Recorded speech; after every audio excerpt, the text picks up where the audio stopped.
against healing cancer. The doctor is not allowed to try anything else. He must use only those treatments that have already proven to be failures.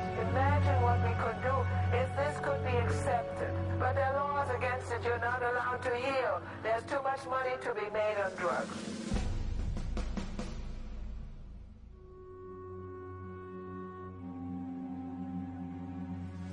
No, I don't think there's any evidence that anybody's ever been cured by Gerson therapy.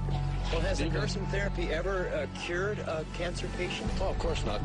I've never interviewed any Gerson patients. It really is pointless.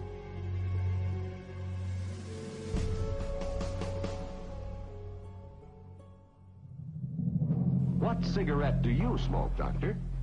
More doctors smoke Camels than any other cigarette. See how Camels agree with your throat. It is very important for the Orthodox people to keep patients from coming to alternative treatments because they work. People have been so brainwashed for so long. The reason that the food manufacturers are telling the public that it's safe is because they're making a huge profit off of it. You have Monsanto, DuPont, Bayer, Syngenta, and Dow. Those are the big 5 companies behind genetically engineered foods, and they all share one thing in common. They're not agricultural companies, they're chemical companies.